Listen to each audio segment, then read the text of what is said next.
Assalamualaikum warahmatullahi wabarakatuh. Selamat datang kembali di channel Nara Story dan tentunya masih bersama saya Mas Nara di sini. Apa kabar kalian semua? Semoga selalu baik-baik saja. Sehat badannya, dilimpahkan rezekinya dan dihindarkan dari segala mara bahaya. Amin. Di kesempatan kali ini saya akan menceritakan sebuah cerita drama rumah tangga dengan judul Dipaksa Hamil Terus, melanjutkan dari part sebelumnya. Oke, seperti biasa sebelum ke ceritanya, bagi kalian yang belum subscribe channel Nara Story, silahkan bisa subscribe dulu lah. Dan aktifkan lonceng notifikasinya agar kalian tidak ketinggalan cerita menarik dari channel Nara Story. Dan jangan lupa juga untuk share and like, tentunya agar Mas Nara lebih semangat lagi untuk menghibur kalian. Oke, kalau sudah terima kasih, and so just try keep up with me.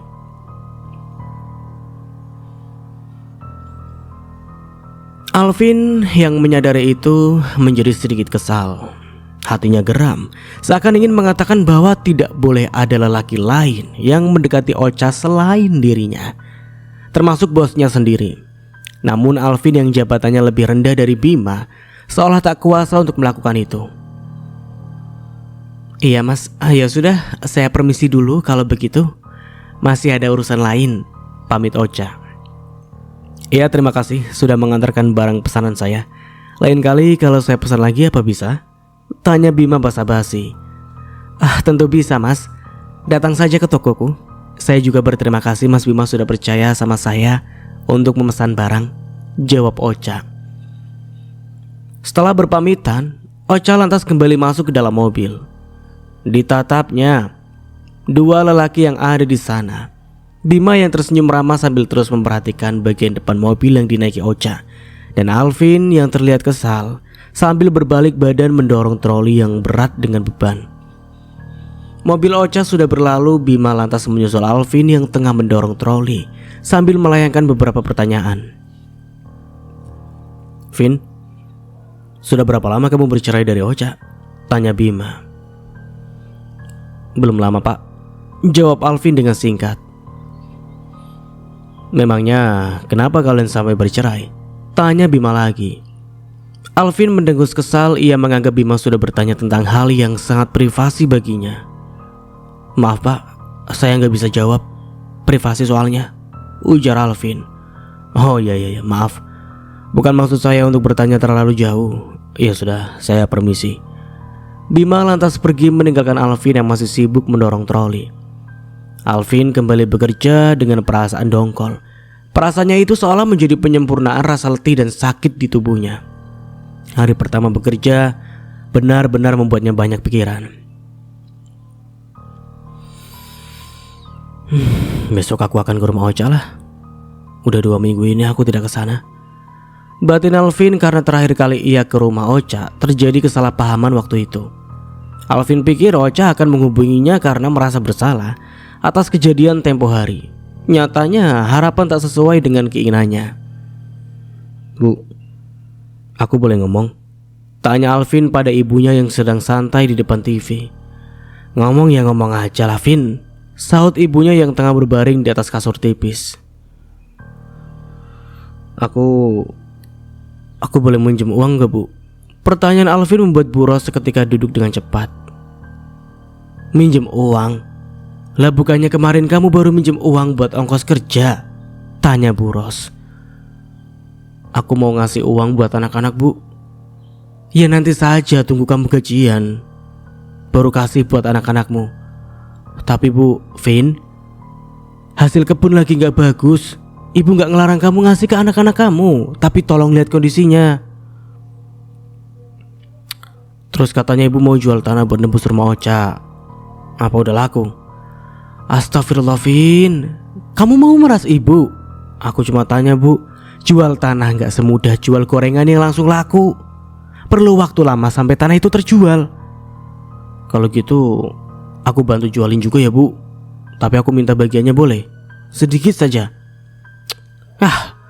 Duit aja kamu ini. Bu Ros tampak mengacukan Alvin yang terus berbicara. Hingga di saat yang bersamaan ponselnya bergetar tanda ada pesan yang masuk. Lenny. Alvin tampak terkejut saat melihat jika pesan yang masuk adalah pesan dari Lenny, mantan istrinya yang kedua. Gegas ia membuka pesan itu. Mas, gak lama lagi aku sudah mau melahirkan. Tolong kamu kirimkan uang untuk biaya persalinanku. Ingat, kamu masih punya tanggung jawab sama anak yang kukandung. Begitulah bunyi pesan yang dikirim Leni. Alvin yang membaca pesan itu otomatis menjadi semakin pusing saja. Ada anaknya yang lain juga yang butuh tanggung jawabnya. Alvin tak lantas membalas pesan itu, ia memilih untuk mengabaikannya saja. Karena perasaannya pada Leni tak sebesar perasaannya pada Ocha. Namun Leni kembali mengirimkan pesan yang membuat kepala Alvin serasa ingin pecah. Mas, kamu masih simpan nomor rekeningku? Ini nomornya, aku kirim lagi. Aku tunggu uangnya. Minimal kamu harus kirim 5 juta sekalian sama kebutuhan anakmu juga. Awas kalau enggak, aku bilangin ke bapakku. Bertubi pesan dikirim Leni pada Alvin. Uang dari mana? Sial. 5 juta buat ongkos saja aku gak punya, umpat Alvin dengan kesal. Ya, balas Alvin dengan singkat. Hanya sebatas membungkam Leni agar tak banyak berkata lagi. Baru juga kerja, gajian aja masih lama, tapi banyak banget yang harus diselesaikan pakai uang. Geram Alvin. Ia ingin menafkahi anak-anak Ocha meski Ocha tak meminta. Namun di sisi lain, anak yang tengah dikandung Leni rupanya tak ingin luput dari tanggung jawabnya. Perlu diketahui jika Alvin dan Leni belum bercerai secara resmi. Mereka akan mengurus perceraian nanti setelah anak yang dikandung Leni lahir. Sebenarnya Alvin ingin lepas dari Leni sepenuhnya, termasuk dari tanggung jawab terhadap anaknya. Hanya saja Leni selalu memanfaatkan ayahnya untuk mengancam Alvin. Alvin biasanya akan berlindung di balik nama ayahnya. Tapi sejak ayahnya berpulang, Alvin seolah tak memiliki pelindung lagi. Oh, jadi ini tokonya Ocha, ujar Alvin yang saat itu sedang mendatangi langsung toko percetakan milik Ocha. Alvin hanya menatapnya dari jauh karena segan untuk mendekat. Lumayan ramai juga ya. Pasti uangnya banyak. Pegawainya saja ada banyak. Laki-laki semua lagi. Gimana kalau Ocha cinlok sama pegawainya? Gak boleh dibiarin. Aku harus bergerak lebih cepat untuk mendekati Ocha kembali. Kalau aku bisa menikah dengan Ocha, aku juga pasti bisa menguasai toko itu dan menjadi bos di sana. Bahagianya. Alvin menghayal sejenak jika seandainya ia bisa kembali menikah dengan Ocha. Apalagi saat ini Ocha sudah sangat berubah, jauh dari dulu waktu masih bersama Alvin. Apa ada yang bisa dibantu, Mas? Tanya seorang pegawai toko Ocha. Rupanya Alvin tak tahan jika hanya memperhatikan toko Ocha dari jarak jauh. Maka ia memberanikan diri mendekati bangunan ruko yang berada di sisi jalan raya itu. Usaha Ocha terbilang lengkap untuk sekelas percetakan biasa. Di tokonya bahkan terjual juga beraneka ragam alat tulis kantor atau ATK yang membuat tokonya terlihat penuh terisi. Masnya cari apa? Pegawai itu bertanya kembali karena sedari tadi Alvin hanya diam tak bersuara, tapi matanya yang berkeliaran ke sana kemari. Ochanya ada? Tanya Alvin. Bu Ocha? Iya. Belum datang, Mas? Paling sebentar lagi. Biasanya Bu Ocha datang jam 9 pagi, ujar sang pegawai. Saat itu Alvin mendatangi toko Ocha di hari libur bekerjanya. Oh ya sudah, saya tunggu di sini saja. Saya ada perlu sama Ochanya, saut Alvin sambil beralih duduk di kursi plastik yang tersedia di depan toko Ocha. Sembari menunggu, Alvin terus memperhatikan toko Ocha. Sedari tadi tokonya memang cukup ramai pembeli. Ada yang ingin memotokopi berkas, print, atau membeli keperluan ATK yang ada di sana. Tak jauh dari toko Ocha memang ada kampus dari sekolah tinggi agama atau setingkat universitas. Hal itu membuat toko Ocha tak pernah sepi setiap harinya. Mas Alvin, ngapain di sini? Ocha yang sedang datang ke tokonya tampak keheranan saat melihat keberadaan Alvin. Ocha pikir hanya orang yang kebetulan mirip dengan Alvin, tapi ternyata begitu didekati, lelaki itu benar-benar Alvin, mantan suaminya. Kamu udah datang? Alvin bertanya sembari tersenyum. Ya kamu lihat aja sendiri, kalau aku udah di sini berarti aku sudah datang lah, jawab Ocha dengan ketus. Cak, jangan galak-galak dong. Ya terus kamu datang ke sini itu mau ngapain? Aku cuma pengen ngobrol aja, tapi aku sibuk mas. Sebentar saja Cak, please tolong. Alvin tampak memohon. Akhirnya, meski dengan malas, Ocha duduk juga di kursi plastik tak jauh dari Alvin. Aku cuma mau nanya, kamu kenal sama Pak Bima? Tanya Alvin kemudian. Mas Bima? Kenapa kamu manggil dia mas? Panggil saja Pak. Dia itu manajerku dan orangnya juga sudah tua. Lebih pantas dipanggil Pak daripada Mas. Alvin rupanya tak senang jika Ocha memanggil Bima dengan sebutan Mas. Itu terkesan mengganggu di telinga Alvin. Ya suka-suka aku mau manggil dia apalah, ujar Ocha dengan ketus. Kamu kenal Pak Bima di mana Cak? Dia pelangganku. Hanya pelanggan kan, gak lebih. Ya memangnya apa urusanmu? Apa? Cak, jujur aku cemburu kalau melihat kamu dekat dengan laki-laki lain. Lah, apa hakmu? Kita kan sudah tidak ada hubungan apa-apa lagi. Aku berhak dong dekat dengan siapa saja.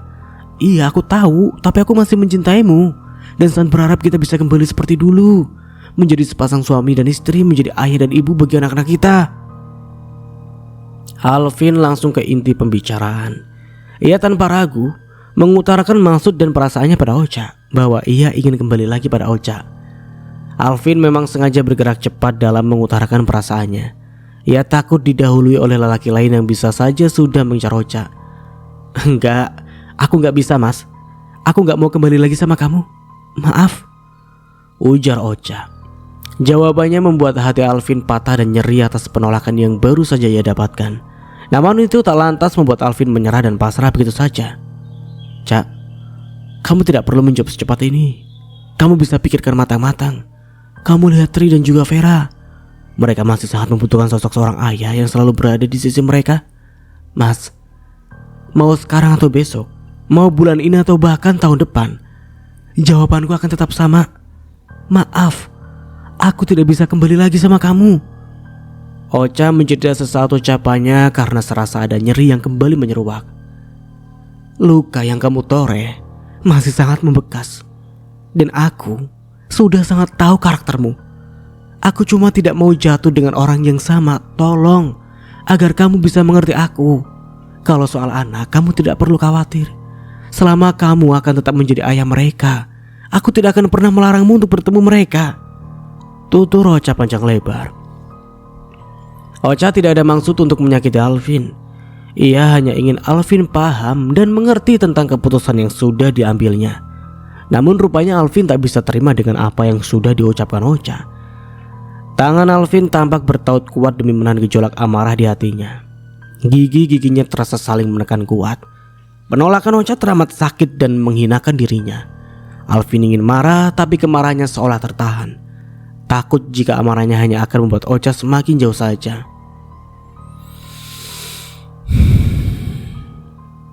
Baik, kalau memang begitu keputusanmu, aku terima. Alvin masih berbicara pelan dan santun, namun tidak dengan hatinya. Lihat saja Ocha, jika dengan cara halus kamu tidak bisa menerimaku lagi, maka terpaksa aku pakai cara kasar, gerutu Alvin dalam hatinya.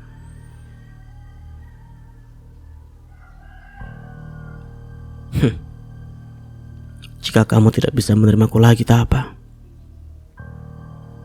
Kamu urus saja anak kita. Jangan pernah dekat lagi dengan laki-laki lain. Lanjutnya kemudian memberi ultimatum agar Ocha tak kembali menjalin kasih.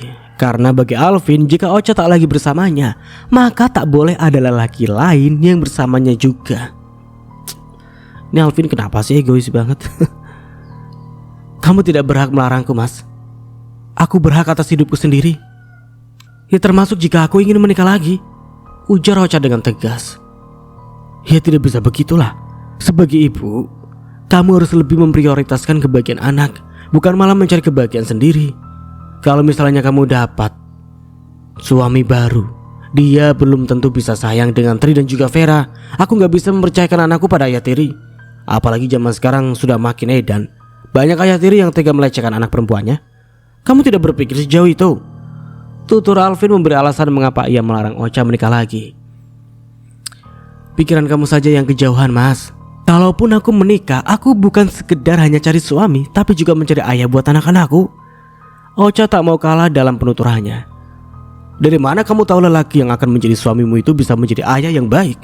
Gak ada yang bisa menjamin, Cak. Gak ada. Anak-anak kita sekarang memang masih kecil, tapi lambat laun mereka akan tumbuh besar dan menjadi semakin cantik. Jangan sampai kamu malah memasukkan serigala ke dalam rumahmu yang akan menerkam anak-anakmu sendiri. Diam kamu, Mas. Pikiranmu saja yang terlalu jahat. Aku akan menjaga anak-anakku sebaik mungkin meski dengan nyawa taruhannya. Kamu tidak perlu khawatir. Kamu urus saja hidupmu sendiri. Tutur Ocha sembari berdiri dari duduknya. Wajahnya tampak sangat kesal dan marah saat mendengar penuturan Alvin tadi. Padahal aku rasa tidak ada yang salah dengan ucapanku. Apa yang aku utarakan barusan itu adalah nasihat agar ia bisa menjaga anaknya dengan baik. Bukankah harusnya dia yang berterima kasih karena aku sudah perhatian? Batin Alvin dengan naif. Cak, niatku baik loh. Cuma mau ngasih sedikit nasihat sama kamu. Kenapa kamu seperti marah begitu sih? Tanya Alvin. Oke, terima kasih. Terima kasih atas nasihatnya, saut Ocha dengan sinis. Meski Ocha sudah mengucapkan kata terima kasih, tapi raut wajahnya tak berubah. Masih tampak kesal dan marah. Aku sibuk. Masih banyak kerjaan di dalam. Lebih baik kamu pergi saja daripada mengganggu pelangganku. Lanjutnya lagi. Rupanya dia sudah mengusir Alvin agar tak lagi ada di depan tokonya. Baik, kalau memang menurutmu aku mengganggu, aku pamit pergi. Salam untuk anak-anak dan juga ibumu ya. Assalamualaikum. Alvin berlalu dari depan toko Ocha dengan wajah yang ia buat seramah mungkin. Meski nyatanya hatinya sangat bertolak belakang. Kini Alvin tengah menunggu angkot di pinggir jalan raya. Wajahnya sesekali menengok ke arah toko Ocha yang terdapat beberapa pelanggannya di sana. Sombong banget. Baru punya toko begitu saja sudah bangga. Sudah kayak yang paling sukses sedunia saja. Dibikin bangkrut baru tahu rasa kamu, Cak. Gerutu Alvin dalam hatinya lantas segera menaiki angkot yang sudah ditunggunya. Alvin kembali ke rumahnya dengan raut wajah dongkol. Sesampainya di rumah, Alvin kembali dikejutkan dengan kedatangan seorang wanita berperut buncit. Wanita itu tak lain adalah Leni yang tampak tengah mengobrol dengan Bu Ros di teras depan rumah. Leni, mau apa dia datang ke sini? Gumam Alvin di tengah keterkejutannya. Dia ingin menghindar tapi wanita itu sudah keburu melihat kedatangan Alvin. Mas Alvin, panggil Leni. Dengan terpaksa Alvin pun menghampirinya, berharap Leni hanya sekedar berkunjung tanpa ada maksud apapun. Dari mana aja, Mas? Aku nungguin kamu loh. Mana aku hubungin lewat WA checklist terus lagi. Cecar Leni dengan ucapan memburu. Dari rumah Ocha. Maksudku dari tokonya Ocha, jawab Alvin dengan jujur. Ngapain kamu kesana, Mas? Bukannya kamu sudah cerai sama Ocha? Leni tampak tak suka saat mengetahui jika Alvin masih berhubungan dengan mantan istrinya. Ya gak apa-apa lah, meskipun aku sudah bercerai, tapi kan aku harus menjalin hubungan sama Ocha, sama anak-anakku juga. Tutur Alvin lagi. Ia tak sadar jika ucapannya barusan bisa menjadi bumerang untuk dirinya, karena Leni mendadak jadi cemburu sekaligus iri. Mas, aku ini masih istrimu loh. Tapi kenapa kamu gak seperti itu sama aku? Loh, bukannya kamu sendiri yang sudah ngusir aku? Lah katamu kamu ogah punya suami mandul sepertiku, dan akan segera mengurus surat cerai setelah kamu melahirkan nanti. Aku masih sangat ingat jelas, Len. Gimana dengan teganya kamu ngusir aku yang waktu itu masih sakit? Iya, tapi kan bukan berarti kamu bisa lepas dari tanggung jawab. Sebelum surat cerai turun, kamu masih memiliki tanggung jawab untuk menafkahiku. Sama bayi kita juga. Leni dan Alvin terus berdebat di depan Bu Ros yang dari tadi hanya terdiam. Kalian ini sekalinya bertemu malah ribut. Apa tidak bisa dibicarakan baik-baik? Ucap Bu Ros, matanya kemudian menatap Alvin. Kasihan Leni, Vin. Dia lagi hamil besar, kamu jadi anak laki-laki harusnya sabar dan tidak balik emosi. Bu Ros tampak membela Leni karena sebagai sesama wanita dia paham betul bagaimana rasanya saat sedang hamil justru mendapatkan kata-kata bernada tinggi dari suaminya. Bu, ibu gak lihat sih gimana dulu dia merendahkan aku? Sakit bu, harga diriku hancur. Kamu gak usah lebih deh mas. Gitu aja kok ngadu. Leni menyangkal ucapan Alvin. Ya sudahlah, gimana kalian saja terserah. Ibu gak mau ikut campur. Lebih baik ibu masuk ke dalam. Kalian urusi saja urusan kalian. Bu Ros berlalu ke dalam rumahnya meninggalkan Alvin dan Leni berdua di teras rumah. Meski begitu Bu Ros masih memperhatikannya dari jauh. Takut jika ada yang tidak bisa mengontrol gerak fisik alias tindak kekerasan. Terus maumu sekarang apa? Alvin bertanya sembari menatap lekat ke arah Leni. Mauku? Kamu terus menafkahiku juga menafkahi anak yang kukandung. Apalagi sekarang kamu sudah bekerja kembali. Masa cuma anaknya Ocha saja yang kamu nafkahi? Dulu waktu aku sakit kamu sok gak butuh aku. Sekarang waktu aku sehat datang-datang malah minta uang. Gimana sih? Kenapa gak minta sama bapakmu aja yang banyak uang? Ya gak bisa gitulah. Masa kamu enak-enakan di luar sana sedangkan aku harus repot ngurusin anakmu? Gak dibayar lagi, ujar Leni dengan sinis. Mendengar itu Alvin semakin dibuat kesal saja. Ocha yang ku kejar, tapi kenapa malah Leni yang kembali sih? Batin Alvin mengaduh. Ya udah tenang aja, aku kasih uangnya tapi nanti nunggu aku gajian, ujar Alvin mencoba menuruti keinginan Leni. Itu ia lakukan agar perdebatan tak menjadi semakin sengit lagi. Nunggu gajian? Enggak, aku maunya sekarang mas. Kalau nunggu gajian yang ada aku keburu lahiran. Cepat mana uangnya? Masa kamu gak punya simpanan sih? Leni tetap memaksa Alvin untuk memberi uang kepadanya. Gak ada Len, aku benar-benar gak punya uang. Tabunganku juga habis untuk kebutuhan hidup selama aku menganggur. Oh gitu, sama aku gak mau ngasih. Tapi kamu pasti sering ngasih ke Ocha dan anak-anaknya kan? Ngaku kamu. Malah dibahas lagi. Sudahlah, aku pusing, aku capek. Mau tidur aja. Mas! Leni berteriak kencang membuat Alvin yang tadinya ingin masuk ke rumah terentak hebat. Aku gak akan pulang sebelum kamu memberiku uang, pekik Leni. Len, mau kamu teriak-teriak atau bahkan mau kamu gak pulang, tetap saja uang yang kamu minta itu gak ada. Aku benar-benar gak punya uang, jelas Alvin. Mendengar itu Leni semakin geram dan gemas saja. Namun tiba-tiba dari arah dalam Bu Ros muncul dan menghampiri Leni sembari memberikan sesuatu kepadanya. Len, ini uang buat lahiran kamu. Gak banyak memang, tapi semoga sedikit membantu ya, ujar Bu Ros. Leni menatap lembaran merah di tangannya lantas menghitungnya dengan cepat. 1 juta. Yah, sebenarnya kurang sih bu, kan biaya lahiran itu mahal. Cuma ya sudahlah, yang penting aku pulang ada hasil. Makasih ya bu. Bu Ros hanya mengangguk merespon ucapan Leni, meski ada denyut nyeri di hatinya karena ucapan terima kasih dari Leni terdengar tak tulus. Padahal Bu Ros sampai harus menguras habis tabungannya. Bu, kok ibu kasih Leni uang sih? Ngapain? Protes Alvin. Vin, mau bagaimanapun bayi yang dikandung Leni adalah cucu ibu, sama seperti cucu ibu yang lainnya, ujar Bu Ros dengan bijak.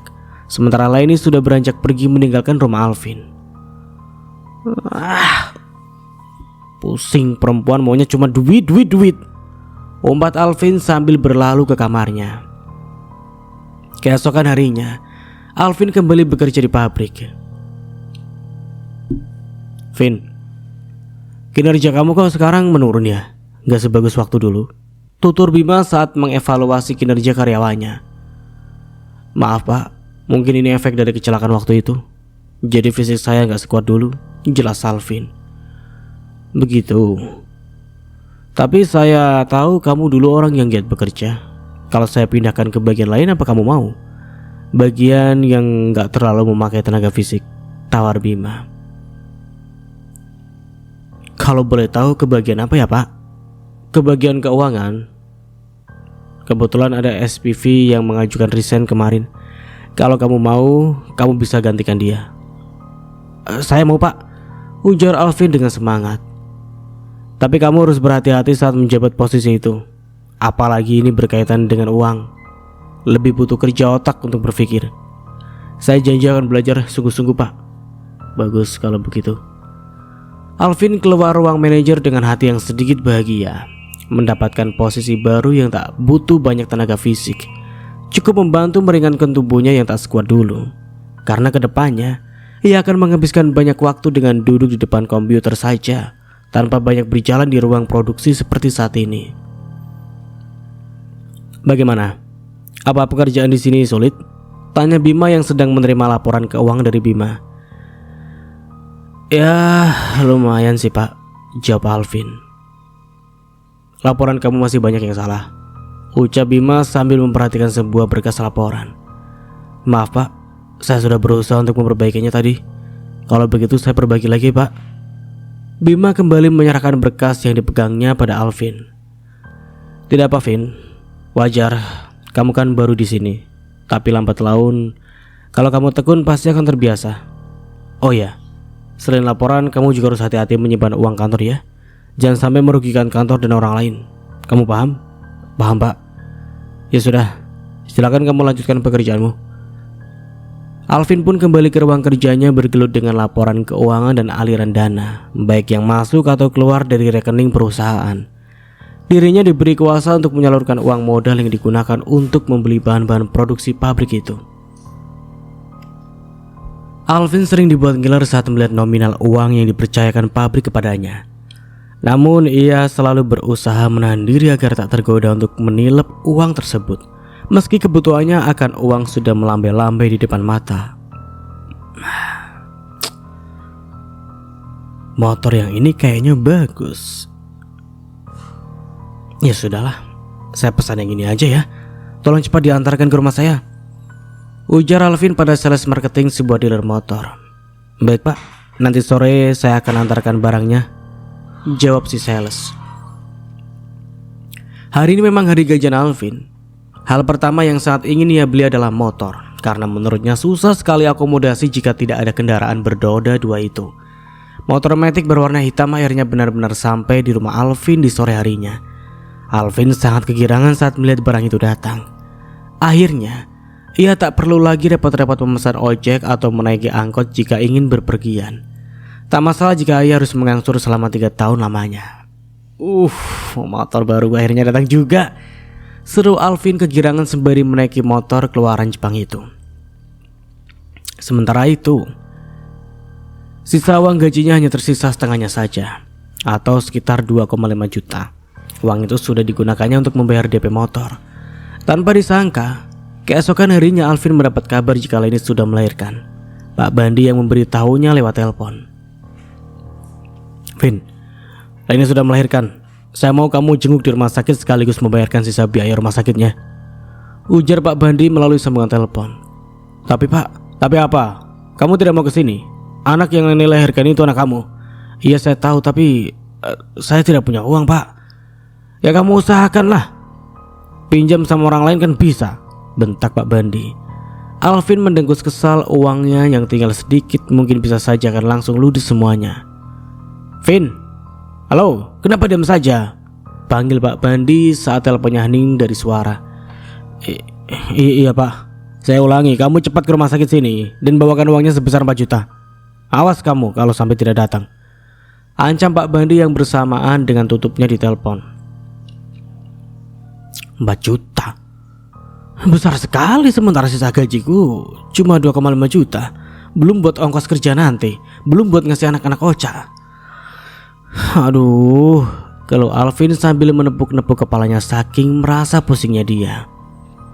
Namun Alvin sadar, jika sudah Pak Bandi yang berbicara, bisa runyam hidupnya kalau tak dituruti. Mau tak mau dia harus mencari uang sejumlah dengan yang diminta Pak Bandi. Tapi Alvin bingung, ingin mencarinya kemana. Tak mungkin ia meminta uang pada ibunya, karena bagaimanapun ada sedikit rasa kasihan pada wanita yang telah menanggung banyak hal tentang hidupnya itu. Alvin mencoba menghubungi beberapa temannya, sekitar 3 orang yang dihubungi dengan maksud untuk meminjam uang. Namun dari ketiga temannya itu, tak ada satupun yang mau meminjam uang pada Alvin. Rata-rata alasan yang dilontarkan adalah karena tak ada uang. Alvin semakin bingung saja hingga terpikirkan untuk memakai uang kantor yang dipercayakan kepadanya. Apa aku pakai saja uang kantor ya? Gumam Alvin, ia yang kini menduduki posisi di bidang keuangan, kerap kali dititipi uang kantor. Alvin yang dulunya SPV produksi sudah hafal betul berapa jumlah modal yang dibutuhkan untuk setiap kali produksi. Benar juga nih. Aku pinjam saja uang kantor. Nanti kalau sudah ada uangnya, baru aku balikin. Ya, aku bukan korupsi sih ini, tapi hanya meminjam saja, batin Alvin. Dia lantas mengambil tas kantornya yang berisi uang dalam jumlah lumayan besar. Namun Alvin hanya mengambil secukupnya, yaitu sebesar 4 juta saja, sesuai dengan nominal yang diminta Pak Bandi. Alvin tak mau main-main dengan kepercayaan yang sudah diberikan kantor kepadanya, karena kalau sudah ketahuan, bisa saja akibatnya dia akan dipecat. Ada untungnya juga aku ganti posisi. Seenggaknya bisa membantuku di saat genting seperti ini, gumam Alvin sambil menghitung lembaran uang berwarna merah. Lalu dimasukkannya ke dalam dompet, membuat dompet kulit miliknya tampak mengembung dengan sangat tebal. Setelah itu Alvin bersiap untuk datang ke rumah sakit yang alamatnya sudah diberitahu Pak Bandi. "Vin, mau kemana kamu?" tanya Buro saat Alvin sedang bersiap memakai jaket. Leni sudah lahiran Bu, aku disuruh jenguk dia ke sana, jawab Alvin sambil mengambil kunci motor. "Leni sudah lahiran? Ibu ikut ya? Ibu juga pengen lihat cucu ibu." Rupanya Bu Ros juga ingin ikut menjenguk Leni di rumah sakit. "Ibu mau ikut?" tanya Alvin. Sebenarnya Alvin malas membawa ibunya karena ia takut membonceng orang yang sudah tua. Trauma saat membonceng ayahnya masih terekam jelas di otaknya. Namun karena ibunya tetap kekeh memaksa untuk ikut, Alvin pun akhirnya menyetujui. "Ya sudah, tunggu sebentar, ibu siap-siap dulu." Bu Ros segera masuk ke dalam kamarnya. "Jangan lama-lama Bu, nanti keburu sore," saut Alvin dari depan rumah. Setelah keduanya siap, mereka pun berangkat dengan motor baru milik Alvin. Butuh waktu sekitar setengah jam hingga mereka berdua sampai ke rumah sakit. Setelah mengetahui di kamar mana Leni dirawat, Alvin dan ibunya lantas segera menuju ke sana. Tampak Leni dan ayahnya berada dalam kamar perawatan. Leni masih berbaring di atas ranjang, sementara bayinya ada di dalam box khusus bayi. Assalamualaikum, ucap Alvin dari ambang pintu membuat Leni dan Pak Bandi menoleh. Tanpa dipersilakan masuk, Alvin dan ibunya sudah masuk ke dalam kamar itu. Tentengan buah tangan yang dibawa Bu Ros diletakkannya di atas nakas dekat ranjang, berisi buah-buahan dan sedikit cemilan.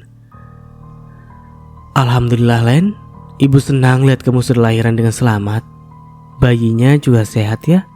ujar Bu Ros sembari membelai lengan Leni. "Alhamdulillah Bu," jawab Leni dengan pelan. Bu Ros lantas mengambil box bayi tempat di mana anak Leni disimpan. Bayi mungil yang masih merah itu tampak menggeliat di dalam bedongannya. "Boleh ibu gendong?" tanya Bu Ros. Leni hanya meresponnya dengan anggukan. Bu Ros lantas menggendong bayi itu dan menimang-nimangnya. Sementara itu, Alvin dan Pak Bandi lebih banyak diam. Hingga akhirnya Pak Bandi mengajak Alvin keluar dari ruangan perawatan karena tak ingin membuat kegaduhan di dalam sana. "Mana uangnya?" Tanpa basa-basi Pak Bandi menagih uang. Alvin mengeluarkan dompetnya dan mengambil uang sebanyak 4 juta rupiah. Tak perlu ia hitung per lembar karena sudah ia susun berkelompok dengan nominal 1 juta rupiah. "Ini Pak," ucap Alvin sembari menyerahkan uang itu. Pak Bandi mengambil uang itu dan menghitungnya kembali. Wajahnya tampak puas saat tahu jika nominalnya sesuai dengan yang ia pinta. Bagus, ujar Pak Bandi sembari mengangguk-anggukkan kepala dan memasukkan uang pemberian Alvin ke dalam dompetnya. "Ingat Alvin, meskipun kamu nantinya akan bercerai dengan anak saya, kewajibanmu pada anakmu tidak akan putus sampai kapanpun." Pak Bandi berkata dengan tegas dan tajam. Wataknya yang keras dan terkesan galak tercipta sempurna di wajah tuanya itu. "Iya Pak," saut Alvin menyetujui permintaan Pak Bandi. Meski hatinya ingin menolak, namun lidahnya keluh tak bisa memberontak. Setelah selesai bercakap, mereka berdua kembali lagi dalam kamar perawatan. Tampak Bu Ros masih asik menimbang bayi mungil dalam gendongannya. Ya udah kalau begitu kami permisi pulang dulu ya, ujar Alvin yang membuat Leni mendelik tajam. Pulang? Kamu gak mau gendong anakmu dulu atau ngapain gitu kek? Kok malah buru-buru pulang sih? Protes Leni. Ya sudah, sini aku gendong dulu bayinya. Alvin mendekati ibunya dan mencoba untuk menggendong bayi merah itu. Hati-hati Vin, ujar Bu Ros sembari memberi arahan bagaimana cara menggendong bayi yang benar. Alvin tampak mulai menimang-nimang anaknya meski terlihat kaku. Leni, kamu pulang kapan kira-kira? Biar ibu bisa jenguk cucu ibu di rumahmu saja, tanya Bu Ros. Gak tahu Bu, tapi ucapan Leni menggantung yang seperti memikirkan suatu hal. Tapi apa? Tanya Bu Ros. Kalau aku pulang ke rumah, tidak ada yang membantuku merawat bayi. Bagaimana kalau untuk sementara waktu aku tinggal saja di rumah ibu? Mendengar ucapan Leni, hati Alvin kaget bukan main. Bagaimana bisa Leni menawarkan diri untuk tinggal di rumahnya? Sementara dulu dia pernah bilang kalau anaknya sudah lahir dia akan segera bercerai dari Alvin. Lalu kenapa sekarang dia malah ingin serumah lagi dengan Alvin? Meski itu di rumah ibunya. Ke rumah ibu? Bu Ros juga tak kalah kaget. Kenapa? Gak boleh ya? Tanya Leni. Boleh kok, boleh. Bu Ros menjawab dengan tergagap. Ia tak menyangka jika Leni malah ingin tinggal di rumahnya. Pikirannya mendadak kacau, terbayang jika rumahnya tak hanya bising dengan suara bayi, tapi juga suara pertengkaran antara Leni dan Alvin. Jadi kamu mau kapan ke rumah ibu? Biar ibu siapkan dulu kamarnya, tanya Bu Ros pada Leni. Aku masih harus dirawat dulu di sini. Ya paling lusa baru boleh pulang, jawab Leni. Oh begitu ya sudah, nanti kamu langsung saja ya ke rumah. Ibu tunggu, Bu Ros berkata dengan tersenyum. Lain ceritanya dengan Alvin. Wajahnya tampak menyimpan rasa kesal yang luar biasa. Alvin membayangkan jika rumahnya yang selama ini nyaman tentram akan berubah menjadi neraka. Meski Alvin tak lama mengarungi bahtera rumah tangga dengan Leni, tapi Alvin sudah paham betul bagaimana karakter Leni yang tak jauh berbeda dengan karakter ayahnya, Pak Bandi. Masih terbayang di ingatan Alvin tentang kehidupannya yang pernah dilalui bersama Leni, yang menurutnya manis di awal tapi pahit di akhir. Alvin berusaha memberontak dan melarang Leni untuk tinggal di rumahnya. Len, bukannya kamu pernah bilang kalau kamu sudah melahirkan akan mengurus perceraiannya kita? Kenapa sekarang malah mau tinggal di rumah aku? Tanya Alvin. Cuma sementara saja kok mas. Sementara itu berapa lama? Kamu kok gitu sih mas? Ini anak kandungmu loh. Kenapa kayak gak suka kalau anakmu deket sama ayahnya? Leni balik bertanya soal membalikkan keadaan jadi Alvin yang tidak salah. Biarkan saja Leni dan anaknya tinggal di rumahmu Vin. Biar kamu bisa ikut bantu ngurusin anakmu. Pak Bandi ikut-ikutan membela Leni, membuat Alvin tak kuasa menolak lagi. Apalagi Bu Ros juga sudah menyetujuinya. Alvin menggeram kesal dalam hatinya, memikirkan banyak hal yang bisa buyar jika Leni tinggal bersamanya. Sial banget sih. Ngapain sih Leni pakai pengen tinggal di rumahku segala? Kenapa gak pulang saja ke rumahnya? Awas saja kalau dia sampai nyusahin aku, umpat Alvin dalam hatinya. Setelah semuanya selesai, Alvin dan ibunya pun pergi dari rumah sakit untuk kembali pulang ke rumah. Sesampainya di rumah, Bu Ros terlihat mulai sibuk merapikan kamar Alvin. Bu, mau ngapain? Tanya Alvin saat melihat Bu Ros sibuk di kamarnya. Nanti Leni dan bayinya akan tidur di kamarmu. Lah terus aku tidur di mana? Ya tengah rumah saja, bajumu juga disimpan di sana. Kok gitu sih Bu? Kenapa nggak tidur sama ibu saja? Kan ibu yang izinin dia tinggal di sini. Bu Ros melirik Alvin yang ada di ambang pintu, menghentikan sejenak tangannya yang tadi sibuk merapikan kasur. Ya biar saja Leni tidur di sini. Di kamar ibu sudah banyak barang, ujar Bu Ros. Wanita tua itu sebenarnya tak sepenuhnya bisa menerima Leni untuk tinggal bersama, apalagi jika harus tidur di kamar yang sama. Belum lagi ditambah dengan kerepotan mengurus bayi dan menyiapkan segala keperluannya. Tak hanya bayi, mungkin ibu sang bayinya juga akan merepotkan dirinya. Boros hanya berharap jika Leni tak akan lama tinggal di rumahnya. Keesokan harinya, Alvin kembali bekerja dengan rasa malas yang sangat luar biasa. Rasa malas itu semakin berlipat-lipat saat mengingat jika Leni akan tinggal di rumahnya besok. Kebahagiaan telah memiliki motor baru seolah tertutupi dengan rasa kesal yang dirasa Alvin. Daripada terus-menerus memikirkan Leni, Alvin berniat ingin mengunjungi Ocha nanti sore, sembari memberikan sedikit uang untuk anak-anaknya seperti janjinya tempo hari. Pak Alvin, bahan produksi untuk klinis sudah menipis dan bagian produksi minta agar segera dibelikan bahan secepatnya, ujar salah seorang rekan kerja Alvin. Oh baik, nanti akan saya berikan uangnya, jawab Alvin. Awalnya Alvin sedikit ketakutan karena uang kantor yang dititipkan kepadanya telah terpakai beberapa juta. Namun Alvin bisa menyiasatinya,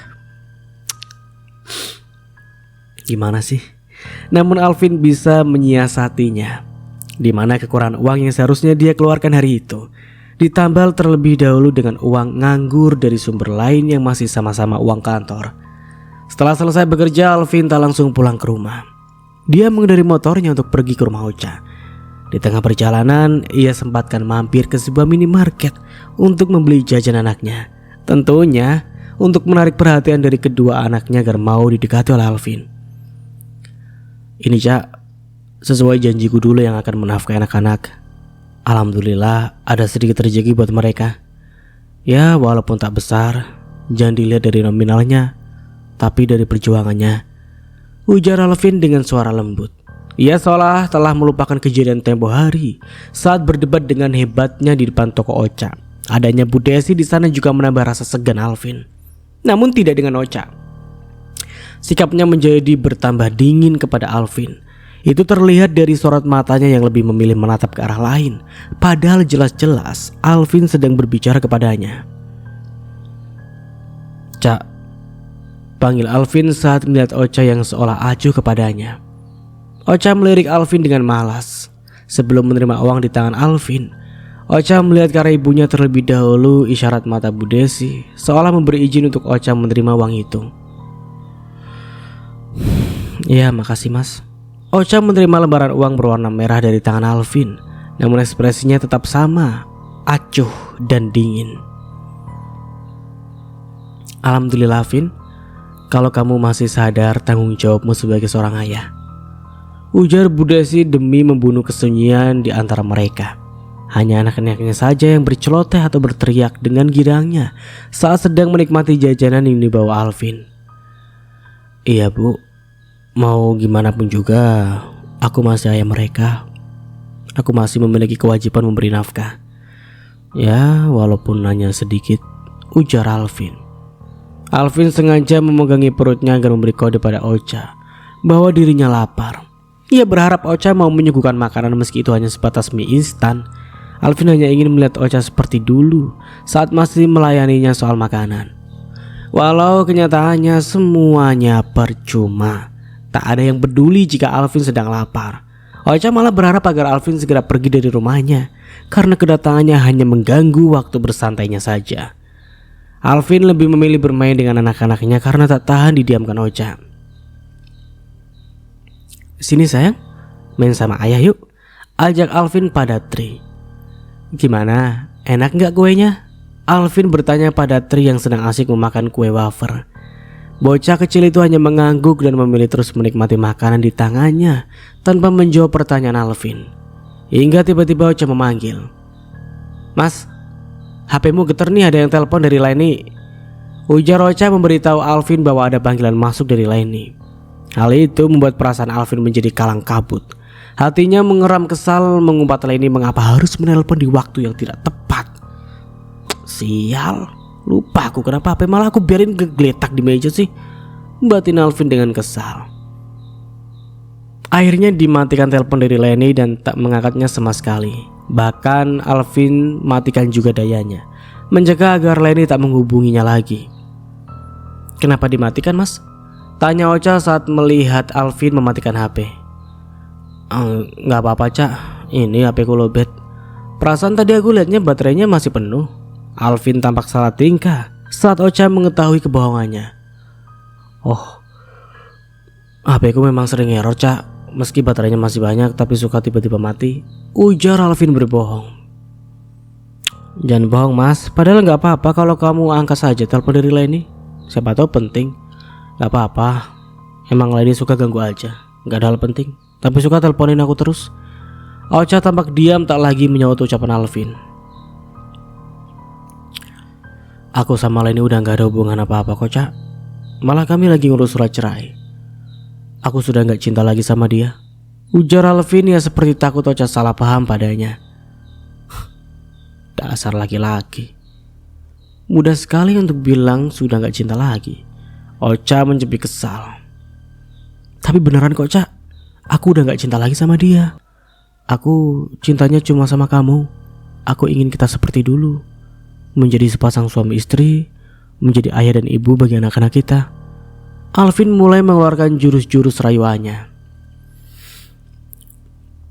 Coba kamu lihat Tri dan Vera. Nanti kalau mereka sudah sekolah, mereka pasti akan iri sama teman-temannya yang diantar oleh sama ayahnya. Kamu gak kasihan? Lanjut Alvin lagi. Mas, tolong jangan bahas hal itu lagi. Mau sampai kapanpun, aku tetap tidak akan mau untuk kembali sama kamu. Tolong kamu ngerti dan pahami keputusanku. Mohon. Ocha dirinya juga merasa jengah dengan Alvin yang terkesan terus-menerus mencari perhatiannya. Ini sudah kesekian kalinya Alvin memohon untuk kembali kepada Ocha. Kalau begini terus menerus, lalu buat apa aku memberi uang pada anak-anak? Yang ada hanya menghabiskan gajiku saja. Tapi Ocha tetap tidak mau kembali lagi juga, batin Alvin. Karena kesal, Alvin memilih untuk pulang saja. Karena berlama-lama di rumah Ocha pun tak akan membuahkan hasil, begitu pikir Alvin. Alvin pun pulang. Sesampainya di rumah, dia menghidupkan kembali ponselnya yang tadi ia matikan. Pesan dari Leni masuk bertubi di aplikasi WhatsApp-nya. Tak lama telepon dari Leni pun kembali muncul. Dengan malas Alvin mengangkatnya. Mas, dari mana saja kamu ini? Tadi aku telepon HP kamu mati terus. Kamu sengaja ya mau menghindar dari aku? Ujar Leni melalui sambungan telepon. Nada suaranya terdengar tinggi pertanda ia sedang kesal dan marah. Ya maaf. Memangnya ada apa? Alvin balik bertanya. Besok aku ke rumahmu. Tolong siapkan kamar untukku dan bayiku, suruh Leni. Ya sudah, ibu sudah menyiapkan semuanya. Oh, ya baguslah kalau begitu. Tapi aku ingetin sama kamu ya, Len. Selama kamu di rumahku, jangan pernah menyusahkan ibuku. Dia sudah tua, sudah tidak punya banyak tenaga untuk mengerjakan banyak hal. Ujar Alvin meski Alvin terkesan tak baik, tapi ternyata ia masih memiliki perasaan sayang pada ibunya. Karena ibunya lah yang selalu ada untuknya bagaimanapun kondisinya. Ya makanya kalau begitu kamu yang bantu aku, jangan ibumu, ujar Len dengan enteng. Lah, aku sih? Kan aku kerja gak selalu ada di rumah. Ya tapi kan kamu bisa bantu aku juga jaga anak. Lah terserah kamu aja lah. Alvin semakin dibuat kesal oleh keinginan Leni yang beraneka ragam. Sama satu hal lagi. Kamu, aku kasih waktu paling lama 1 bulan untuk tinggal di rumahku. Lepas dari itu silakan kembali ke rumahmu dan segera urus surat cerai kita. Ya. Saut Leni singkat lantas mematikan sambungan telepon itu. Alvin membenturkan ponselnya ke kening sebagai tanda bahwa ia terlampau pusing dengan masalah yang dihadapi. Lantas mengambil ibunya yang ada di ruang tengah. Bu, besok Leni kesini, ujar Alvin. Ya udah biarkan saja, kan udah ibu rapikan kamarnya, jawab Bu Ros. Bu, kalau Leni tinggal di sini bu jangan mau mengurusi keperluannya. Kalau dia lapar, biar dia saja yang masak. Pakaian Leni dan bayinya, biarkan dia juga yang cuci. Biar dia nggak betah di sini dan balik lagi ke rumahnya, ujar Alvin membara. Namun Bu Ros tak merespon ucapan anaknya dan memilih kembali fokus pada layar TV tabung berukuran kecil miliknya. Singkatnya keesokan harinya, Leni benar-benar datang ke rumah Alvin. Leni datang bersama Pak Bandi dan juga bayi kecilnya dengan sebuah motor. Ditambah 1 motor lagi milik tukang ojek yang khusus membawa barang. Len, kamu yakin mau tinggal di sini? Tanya Pak Bandi, dia seperti ragu saat melihat rumah Alvin. Yakin Pak, padahal kalau di rumah pun Bapak sanggup bayar orang buat bantuin kamu. Tapi ya sudahlah, kalau memang itu keinginanmu. Leni dan bapaknya berjalan hingga sampai tepat di depan pintu rumah Alvin. Assalamualaikum, ucap Pak Bandi dan Leni beriringan. Tak lama keluarlah wanita parubaya dari dalam rumah yang tak lain adalah Bu Ros. Waalaikumsalam. Len, ayo masuk. Ibu sudah nunggu dari tadi, ujar Bu Ros saat melihat kedatangan Leni dan bapaknya. Makasih Bu. Leni pun akhirnya masuk. Mas Alvinnya mana Bu? Alvinnya belum pulang, masih kerja. Oh iya. Leni duduk di ruang tamu sambil memangku anaknya. Sementara Pak Bandi sedang sibuk memasukkan barang di teras rumah. Sini, ibu gendong bayinya biar kamu bisa istirahat, ujar Bu Ros sembari mengulurkan tangan pada bayi mungil dalam gendongan Leni. Sudah kamu beri nama? Tanya Bu Ros lagi. Belum, biar Mas Alvin saja yang memberi nama, jawab Leni. Bu Ros tampak menimang-nimang bayi perempuan itu sambil tersenyum. Bayi Alvin perempuan lagi. Alvin. Kocak. Lanjut. Ya sudah, Len, Bapak pulang dulu. Baik-baik kamu di sini, ujar Pak Bandi pada anaknya. Bu Ros, saya titip anak dan cucu saya di sini. Tolong jaga mereka baik-baik, lanjut Pak Bandi. Bu Ros mengangguk sembari tersenyum. Iya Pak, jangan khawatir. Leni dan bayinya pasti aman di sini. Selepas Pak Bandi pergi, Leni mulai sibuk membereskan barang-barangnya. Len, kamar kamu di sana ya. Sudah ibu rapikan kasurnya, lemarinya juga sudah ibu kosongkan. Jadi kamu bisa simpan baju di sana, ujar Bu Ros. Iya Bu. Bayi yang ada di gendongan Bu Ros tiba-tiba menangis. Leni meraihnya untuk disusui.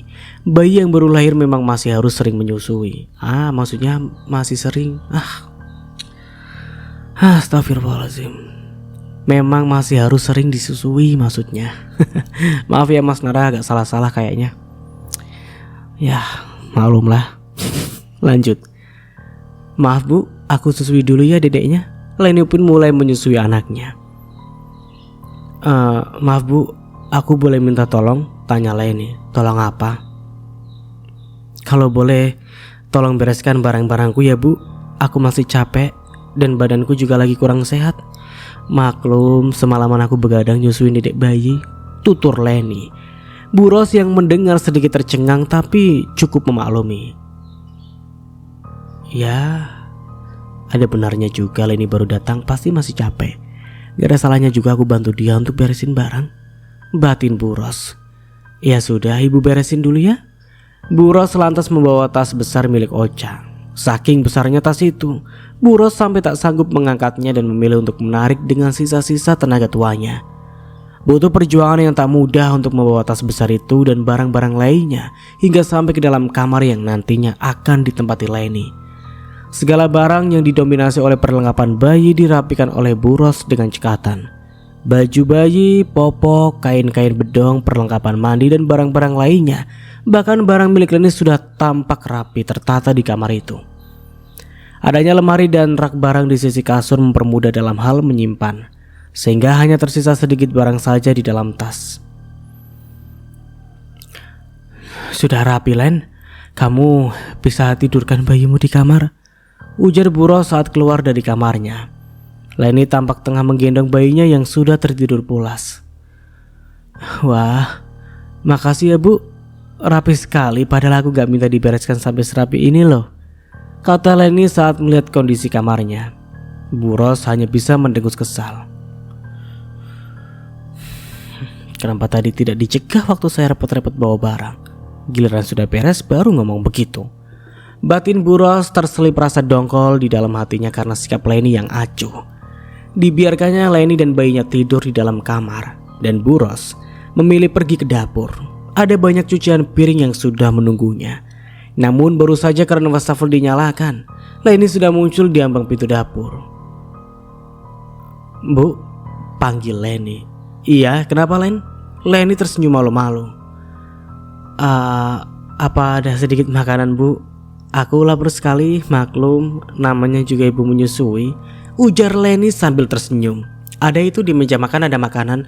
Kebetulan ibu baru saja masak, ujar Bu Ros memberi silakan Leni untuk makan. Makasih ya Bu.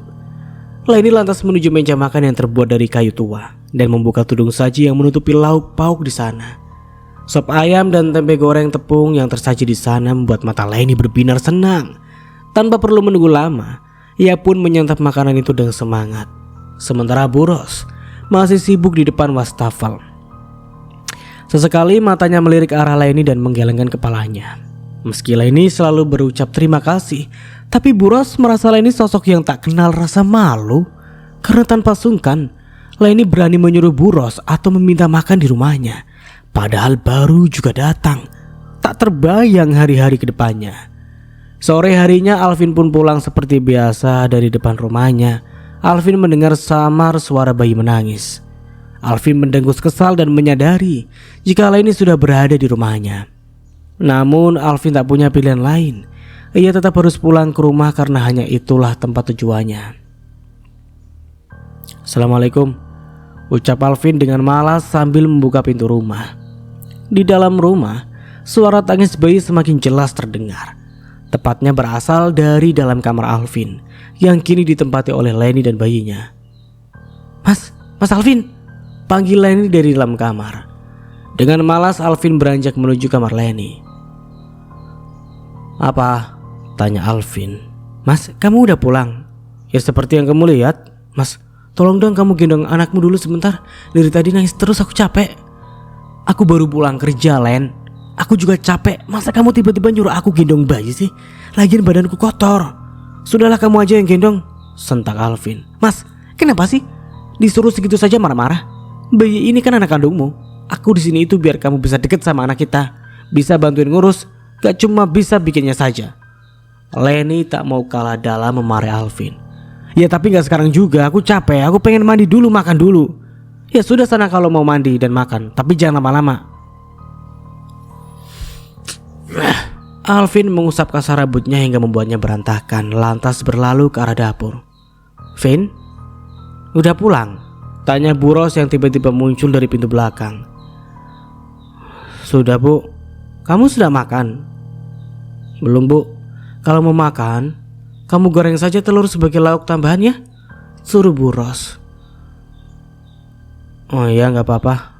Lah emang ibu gak masak? Sebenarnya ibu masak, cuma tadi Leni makan lauknya dihabisin.